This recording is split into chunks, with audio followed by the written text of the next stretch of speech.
राष्ट्र प्रवर्तनी ज्ञान गंगोत्री गृहिणी साहब, परम पूज्य श्री प्रभाकर जी महाराज साहब, ये समस्त स्वर्गस्थ दिव्यस्थ आत्माओं के पांच चरणों में भावपूर्वक वंदन नमस्कार। मेरे आस्था के आयाम गुरुवरिया नौकार आराधिका परम पूज्य श्री प्रतिभा जी महाराज साहब, परम उपकारी वर्धमान एम्बिल तपोनिधि परम पूज्य महाराज साहब के पांच चरणों में कोटिशा वंदन। धर्मानुरागी बंधुओं एवं सुशीलवती माताओं तथा बहनों, एक लड़का होटल में गया। होटल में जाकर के बैठा, मेनू कार्ड मंगवाया। मेनू कार्ड देख ही रहा था क्या क्या होटल में मुझे खाना है। एकदम इंटेलिजेंट लड़का था, गॉगल पहना हुआ, अच्छे कपड़े पहन करके होटल में गया। बस वहाँ पर टेबल पे बैठा ही था कि उसी समय पर बाहर से एक कोई पुरुष, कोई व्यक्ति काले काले कपड़े पहन करके अंदर आया। इसने पहली बार ऐसे व्यक्ति को देखा कि इतने काले काले कपड़े और ऐसा व्यक्ति कौन। और जैसे ही वो व्यक्ति आया, इस लड़के के पास में जाकर के टेबल पर बैठ गया और बातें करने लगा। उसने कहा, तुम कौन हो? उस व्यक्ति ने कहा, मैं यमराज हूँ, तुम्हें लेने के लिए आया हूँ। उस लड़के को बड़ा आश्चर्य हुआ। यमराज? तू यमराज हो? ठीक, मैं तुम्हें लेने के लिए आया हूँ। क्या? मुझे लेने के लिए? मेरी उम्र देखिए, मेरी उम्र कितनी है? 25 वर्ष की है। और अभी इस दुनिया में कितने सारे लोग बैठे हुए हैं। कोई 50 साल, 80 साल, 100 साल के व्यक्ति भी इस जगत में, इस दुनिया में बैठे हैं, और मेरी उम्र तो 25 वर्ष है। मुझे कुछ नहीं पता। वहां से मुझे ऑर्डर आई है कि तुम्हें क्या करना है? लेकर के जाना है। मैं आज 10 व्यक्ति को लेकर के जाऊंगा। 10, ये लिस्ट है मेरे पास में। इन 10 लोगों को लेकर के जाना है, जिसमें तुम्हारा नंबर पहला है। ठीक है। अच्छा, क्या तुम कॉफी पियोगे? उस लड़के ने क्या कहा, तुम कॉफी पियोगे? उसे लगा ये व्यक्ति तो बड़ा अजीब है, कॉफी पिला रहा। आज तक किसी ने मुझे ऐसी सम्मान नहीं दिया है। कॉफी मंगवाई और उसमें क्या, उसने नींद की गोली डाल दी। वह यमराज ने कॉफी पी करके क्या हो गया, नींद आ गई। नींद आई, ऐसी गहरी नींद आई। 1 घंटे के बाद में वह यमराज उठा। ओहो, ऐसी नींद तो आज तक मैंने कभी नहीं ली है, इतना फ्रेश लग रहा है। तब वह बड़ा खुश हो गया। आज तुम मेरे क्या बन गए हो? मित्र बन गए हो। पर मुझे तो ऊपर से क्या है, ऑर्डर है। पर तुमने आज मुझे इतना अच्छा क्या किया है, चाय कॉफी पिलाई है, मैं इतना अच्छा सो गया हूँ, मस्त नींद हो गई है, फ्रेश हो गया हूँ। तुम्हारा नाम पहले है, तो मैं तुम्हें आज क्या करने वाला हूँ, तुम्हारा नंबर 10 पे डाल देता हूँ। तो उस लड़के ने पहले क्या कर दिया था, उसका नाम पहले नंबर पे था, तो उसका नाम 10वें नंबर पर पहले ही लिख दिया। अब उसने क्या कहा, यमराज ने, जो 10वें नंबर पर है उसका मैं क्या करूंगा, तुम्हें तो अभी क्या करता हूँ, रहने देता हूँ, 10वें नंबर पर लेकर के जाऊंगा। और उसमें क्या था, उसने कहा 10वें नंबर का व्यक्ति को मैं आज पहले लेकर के जाऊंगा। देखो, यह बात सही हो सकती है, नहीं हो सकती है, यह तो एक दृष्टांत है हमें समझाने के लिए। पर ध्यान रखो अपने जीवन में कि हर व्यक्ति के जीवन में कुछ ना कुछ बातें होती है।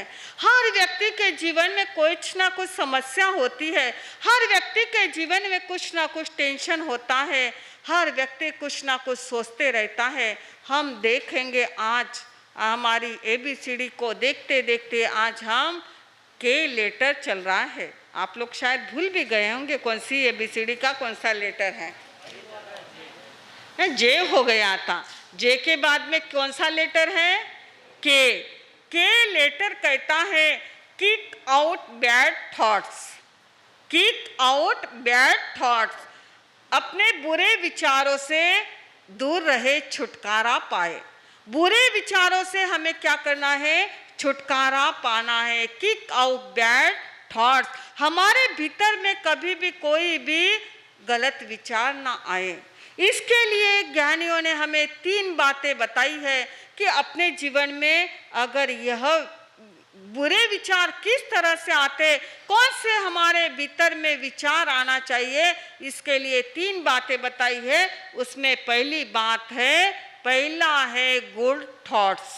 क्या आना चाहिए, गुड थॉट्स। गुड थॉट्स यानी अच्छे विचार। क्या हमें अच्छे विचार आते हैं? हमारे मन में अच्छे विचार आते हैं? अभी तो आप यहाँ पर सामायिक में बैठे हो, प्रवचन सुनने के लिए आए हो, तो अच्छे विचार होंगे, है ना। सबके माइंड में अच्छे विचार होंगे, पर हम पूरे दिन में हमारे भीतर में कितने अच्छे विचार आ जाते हैं, कितने बुरे विचार आते हैं? अच्छे ज़्यादा आते हैं या बुरे विचार ज़्यादा आते हैं? सही बोल रहे हैं। बहुत सारे हमारे माइंड, 2 प्रकार का माइंड होता है, कॉन्शियस माइंड और अनकॉन्शियस माइंड। अनकॉन्शियस माइंड में ऐसे विचार जा करके बैठ जाते हैं, जो गलत विचार जो होते हैं वह अनकॉन्शियस माइंड में जा करके बैठ जाते हैं, और उस बातों को हम कभी भूल नहीं पाते। बुरे विचारों को, जो बुरे विचार हमारे माइंड में बैठ गए हैं, वह कभी भूलते नहीं हैं। देखो, समझो, जैसे आप लोग किसी के यहाँ पर गए हो, कोई लड़की देखने के लिए गए, लड़की देखे, लड़की बहुत सुंदर है, स्मार्ट है, अच्छे परिवार की है, परिवार भी बहुत अच्छा है, घर अच्छा है, सब अच्छा है। आपको भोजन करवाया, भोजन भी बहुत अच्छा, सब एकदम अच्छा भोजन था, कोई बात की कमी नहीं, और टेबल पर आप बैठे, सब अच्छा है, लड़की सब पसंद आ गई, परिवार पसंद आ गए, सब पसंद आ गया, और घर पर आ गए। आपको समाचार देना है, किसी व्यक्ति ने आपको पूछा, लड़की देख करके आए हो, कैसी है? सब अच्छा है, पर एक बात है कि जब हम खाना खाने के लिए बैठे तो उस टेबल का क्या पैर क्या था, टूटा हुआ था। क्या मन में विचार आ गए कि सब कुछ हमें अच्छा दिखाई दिया, पर टेबल का पैर टूटा हुआ था। क्या करना है हमें? ऐसे विचार करना है, अरे सब कुछ अच्छा है, पर एक बात हमें हमारे माइंड में, एक बात को लेकर के, एक विचार को लेकर के कितनी बात क्या हो गए, विचार कैसे हो गए, बदल गए। ध्यान रखो, अपने जीवन में विचार कैसे आना चाहिए, गुड थॉट्स। चाहे हम कहीं पर भी रहो, चाहे घर में रहो, ऑफिस में रहो, दुकान में रहो, पर हमारे माइंड में क्या होना चाहिए, विचार अच्छे होना चाहिए। जैसे आप लोग, कई लोग कहते हैं हमारा सब माला फेरते हैं, पर माला फेरने में मन नहीं लगता है, कई तरह के विचार आते हैं। हाँ भाई, ये मन है, मन में तो विचार आएंगे ही आएंगे, कभी अच्छे आते हैं, कभी बुरे आते हैं, पर ध्यान रखो, जिस काम में इंटरेस्ट होता है, जिस काम में हमारी रुचि होती है, उस समय पर हमें विचार गलत नहीं आते हैं, उस समय पर कोई प्रकार के विचार नहीं आते। जैसे आप लोग पैसे गिनते हो तब विचार आते हैं, हाँ आते हैं। 1 मिनट के लिए भी विचार गलत आते हैं कि कोई बात सोचते हो, एक कम ज़्यादा भी नोट गिनते हो, उस समय पर क्यों नहीं विचार गलत आए? माला फेरते वक्त आपके माइंड में गलत विचार आते हैं, ये कितने प्रकार के विचार आते हैं। यहाँ बैठे हो और आप पूरा दुनिया घूम करके आते हो, और पैसे गिनते वक्त 1 मिनट के लिए भी विचार नहीं बदलते। ध्यान रखो अपने जीवन में कि यह विचार ही हमारे जीवन में उच्चता की ओर के लेकर के जाते हैं, और यही विचार हमें नीचता की ओर लेकर के जाते हैं। भगवान महावीर स्वामी ने कितने वर्ष तक साधना की? 12.5 वर्ष तक साधना की। कितने उपसर्ग आए? उपसर्गों की बहार थी, झड़ी लगी थी भगवान महावीर स्वामी पर उपसर्ग की। एक दिन ऐसा नहीं गया होगा उनके जीवन में कोई उपसर्ग नहीं आया। कभी तो संगम देव का उपसर्ग आया, कभी तो यक्ष राक्षस का उपसर्ग आया, कभी चंड कौशिक का उपसर्ग आया, पर बोलो भगवान के मन में कभी गलत विचार आए किसी के प्रति?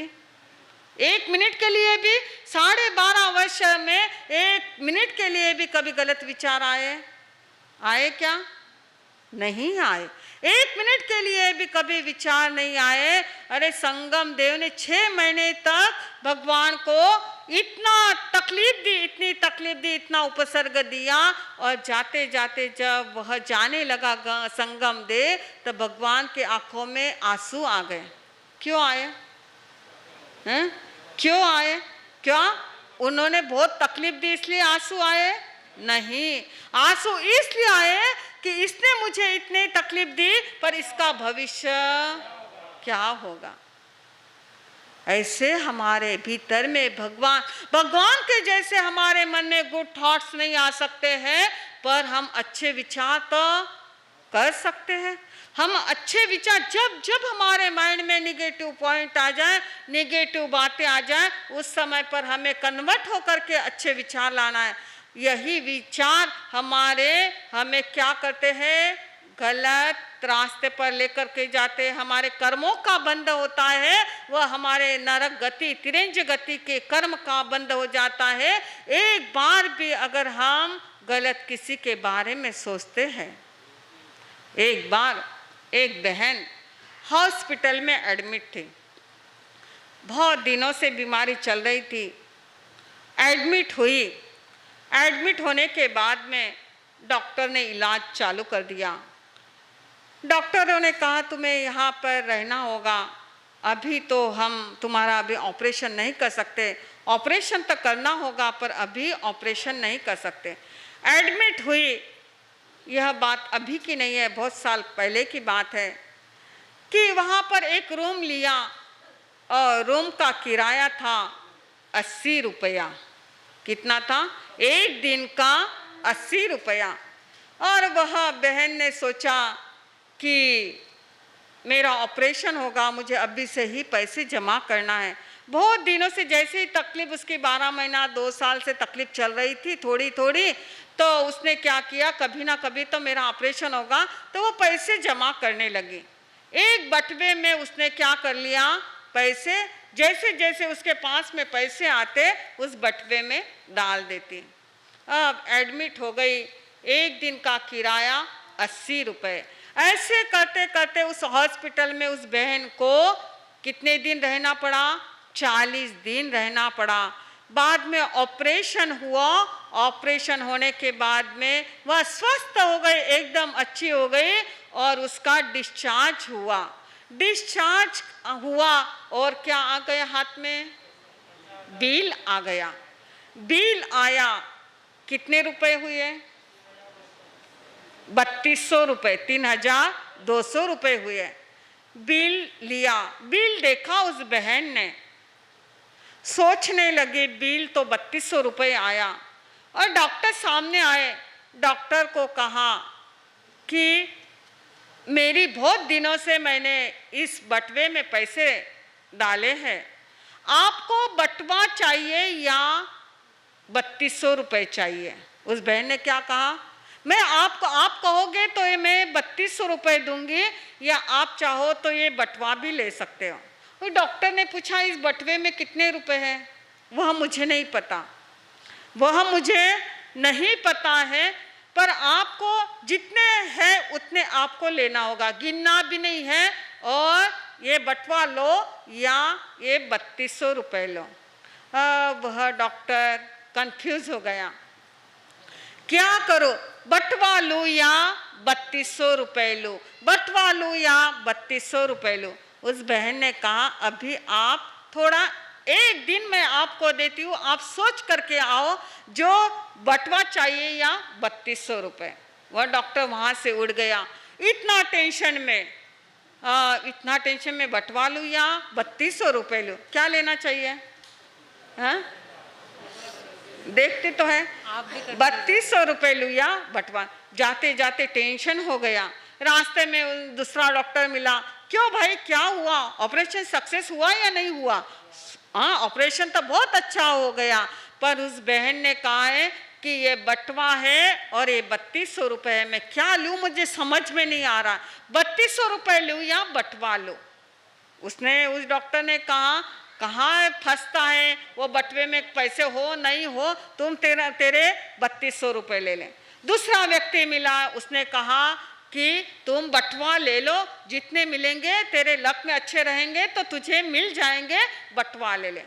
अब ऐसे करते करते घर पर गया। घर पर पत्नी को कहा, ऐसी ऐसी बात हुई। पत्नी ने कहा, कहाँ झंझट में पड़ते हो, अपने अपने ऑपरेशन के 3200 रुपये ले लो और छुटकारा पाओ। अब यह कन्फ्यूजन हो गया और वापस कहाँ पहुँचा? उस बहन के पास में पहुँचा। बहन को कहा कि मुझे बोलो क्या चाहिए। बहन ने कहा, बोलो बटवा चाहिए या 3200 रुपये। वह श्रमण उपासक है। जो श्रमण भगवान महावीर स्वामी का उपासक है, वह श्रमण उपासक है। और जो ज्ञान की उपासना करता है, वह उपासक है। हम लोग उपासना कर रहे हैं उत्तराधायन सूत्र के 29वें अध्ययन की। वो जिनवानी, और हम देख रहे थे, कल हमने देखा था प्रायश्चित, और प्रायश्चित के अंदर हमने कथा सुनी थी मृगावती और चंदनबाला। केवल प्रायश्चित, केवल प्रायश्चित, केवल प्रायश्चित से केवल ज्ञान को प्राप्त करने वाली मां सती मृगावती। आज अपन देखेंगे प्रत्याख्यान 6 औषक में आखिरी का औषक है प्रत्याख्यान। वो प्रत्याख्यान, प्रत्याख्यान यानी त्याग। प्रत्याख्यान उसको कहते हैं जो त्याग में आ जाए। हमारे यहाँ पर एक बात आती है, गया काल का प्रतिक्रमण। बोलो ना बहनों, कितने लोगों को प्रतिक्रमण आता है? 8 नहीं, श्रावकों में 5, 1 2 3 4 5 5, 6 7 8 9 श्रावकों को प्रतिक्रमण आता है। यहाँ पर 100 श्रावक होंगे, उसमें से कितनों को? 5 और 10-11 बहनों को हमारी पहली प्रतिक्रमण। स्कूल का पहला। तुम बोलो प्रतिक्रमण क्यों नहीं आता है? क्योंकि हमने वो उसको महत्व नहीं दिया, हमने उसको प्रायोरिटी नहीं दी है, इसलिए प्रतिक्रमण नहीं आता। प्रतिक्रमण कठिन नहीं है, यह मत सोचो प्रतिक्रमण खूब कठिन है। अपने माइंड में बहुमत बैठा लो कि प्रतिक्रमण कठिन है, प्रतिक्रमण याद नहीं होता। क्यों नहीं होता? तुम्हारे बच्चे सीए, डॉक्टर, वकील, एमबीए, इतनी बड़ी बड़ी डिग्रियां आसानी से ले सकते हैं, आसानी से जॉब करते हो जिसका पैकेज 25 लाख और 50 लाख तक का, जिसका पैकेज तुम्हारे छोटे छोटे बच्चे ले सकते हैं, तो प्रतिक्रमण क्यों नहीं याद कर सकते? इतना क्या है प्रतिक्रमण में? 8 दिन करना है, बोलो सब। प्रतिक्रमण में कुछ भी नहीं है। प्रतिक्रमण कठिन नहीं है, तुम्हारी मानसिकता ने प्रतिक्रमण को कठिन बना दिया है और प्रतिक्रमण को जटिल बना दिया है। क्यों? क्योंकि तुमने कभी प्रतिक्रमण का महत्व नहीं समझा है। प्रतिक्रमण याद नहीं रहता।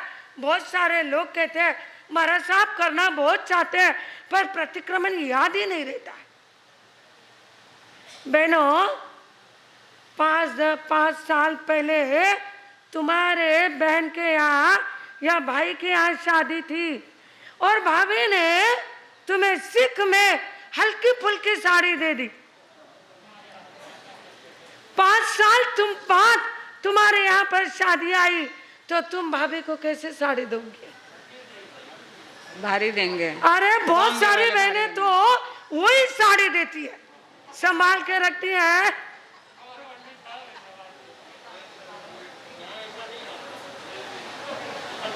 और समझो तुम्हारे भाई बंधुओं में शादी हो और उन्होंने गलती से पत्रिका में तुम्हारा नाम नहीं लिखा और तुम्हारे यहाँ पर जब शादी रहेगी तब तुमको याद आएगा कि नहीं आएगा?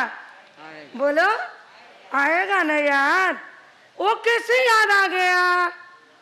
अरे तुम्हारे यहाँ की मेरे को अभी मालूम नहीं, मैं गांव में चातुर्मास में थी, बहनें ऑटो करके आती थी, 4-5 बहनें अपने अपने ऑटो करके आती थी।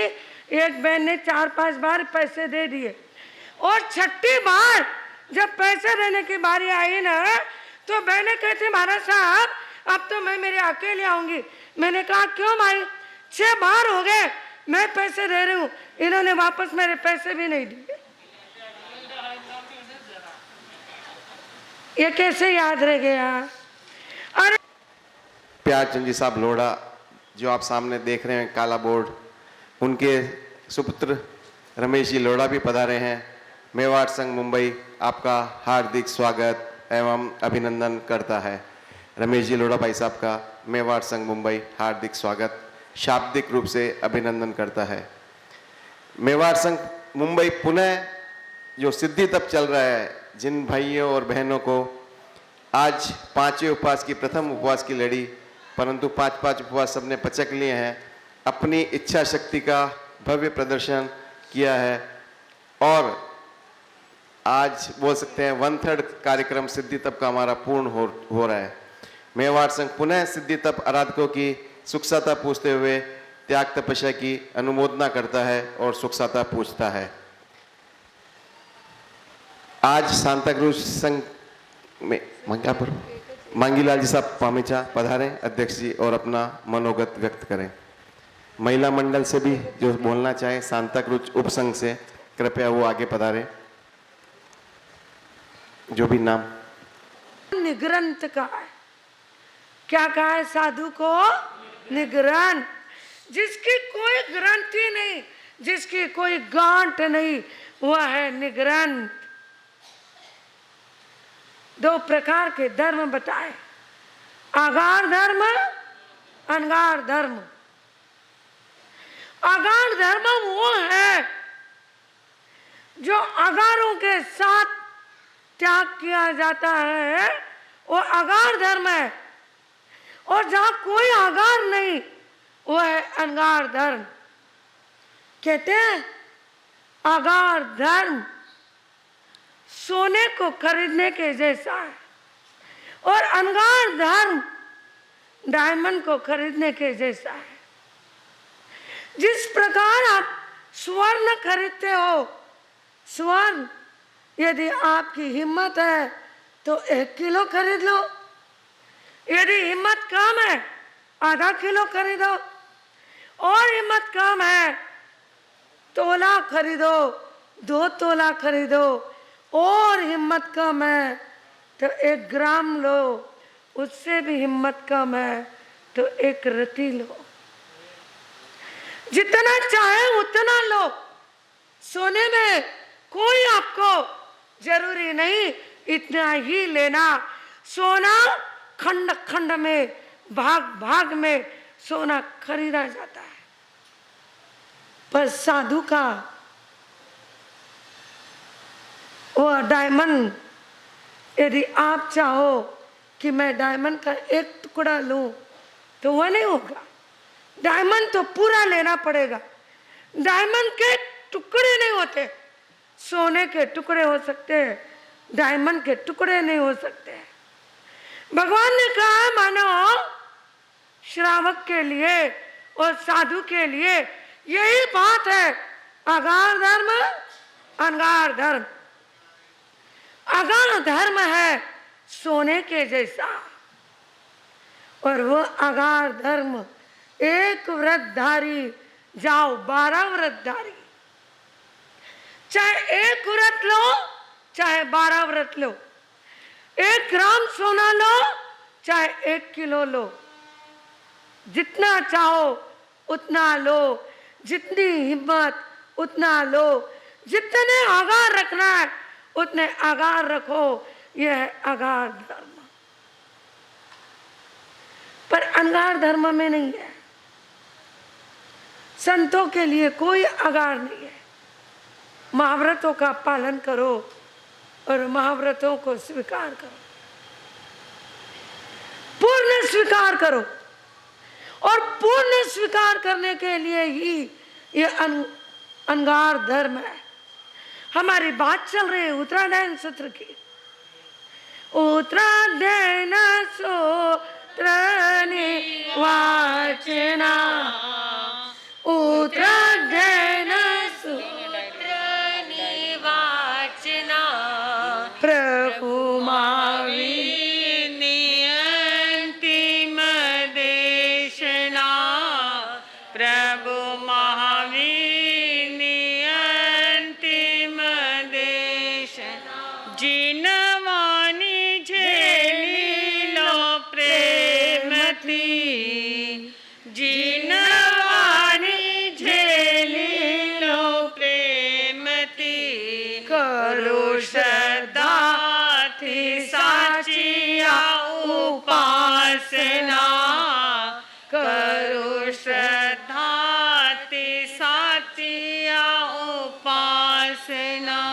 उपासना करने बाद बड़ा कठिन है छोड़ना है रसना का त्याग। धन्यवाद, धन्यवाद, धन्यवाद, धन्यवाद। बहुत बहुत धन्यवाद। चरम तीर्थंकर भगवान महावीर स्वामी को वंदन नमन। जय आत्म आनंद देवेंद्र शिवाचार्य, जय गुरु गणेश मिश्री, जय गुरु अम्बेश सौभाग्य मदन कोमल रमेश, जय गुरुनी प्रेम उगम राज विजय को वंदन नमन। अत्र विराजित प्रफुल्ला जी महाराज साहब आदि ठाणा 8 को साविधि त्रिबार वंदन नमन। विधि पहले क्लास ले लेंगे, उसके बाद विधि। और श्रावक जी के प्रकाश भाई के सूचना के बाद में केवली पन्नतो दमो मंगलम चतारि लोगत्मार्यंता लोगत्मा सिद्ध लोगत्मा साहु लोगत्मा केवली पन्नतो दमो लोगत्मा चतारि शरणं पवजामि अर्यंता शरणं पवजामि सिद्धा शरणं पवजामि साहु शरणं पवजामि केवली पन्नतो दमो शरणं पवजामि अर्यंतों का शरणा, सिद्धों का शरणा, साधुओं का शरणा, केवली परोपित दया धर्म का शरणा। चार शरण दुख हरण जगत में और न शरणा कोई होगा, जो भव्य प्राणी करे आराधन उसका अजर अमर पद होगा, उसका सदा ही मंगल होगा। अंगुष्ठे अमृत बसे लाब्धि तणा भंडार, श्री गुरु गौतम समरिये मन वांछित फलदाता भाव करनी है। तो इसी क्रम में पर्युषण के प्रभावना की भी राशि निश्चित की गई है संघ की तरफ से। जो 7 दिन रहेंगे, 1 तारीख से लेकर 7 तारीख तक 8 दिन का पर्युषण पर्व है, उसमें 7 दिनों की प्रभावना की राशि 3100 रुपये रखी गई है, 3100 रुपये। और जो भी संवत्सरी की प्रभावना है उसकी राशि 5100 रुपये रखी गई है। जो भी महानुभाव अपना नाम लिखाना चाहे नीचे ऑफिस में लिखा दें। 7 दिन की प्रभावना राशि रखी गई है 3100 रुपये और संवत्सरी की प्रभावना की राशि रखी गई है 5100 रुपये। जो भी व्यक्ति अपने नाम लिखाना चाहें कृपया संघ में अवश्य नाम लिखाएं।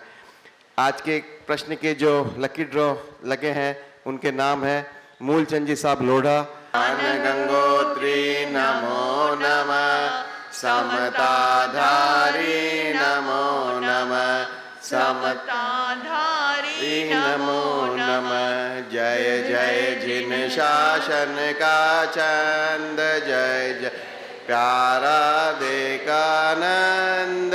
आरती उतारे भक्ति दीप धरे, धरा गगन पुलकित प्रकृति का कण कण तुम पर हर्षे है।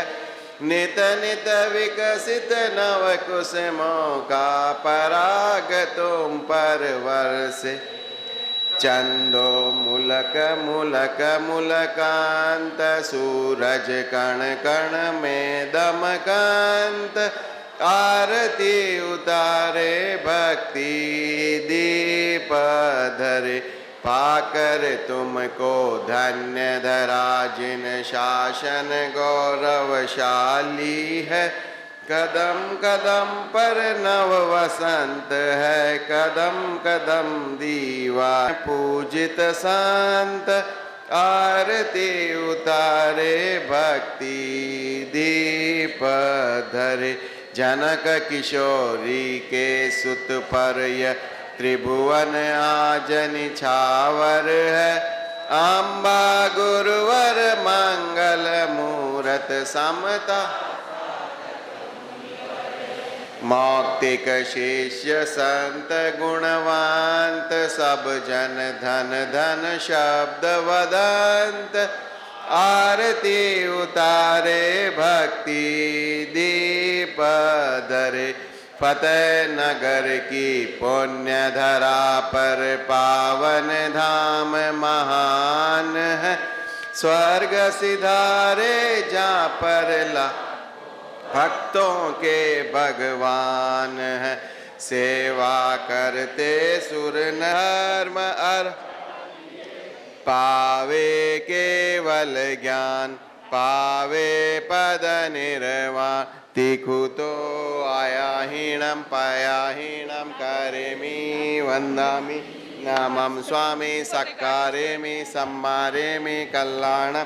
मंगलम देव्यम चेयम पज्वा स्वामी मथेन वंदामि। तिखुतो आया हीणम पाया हीणम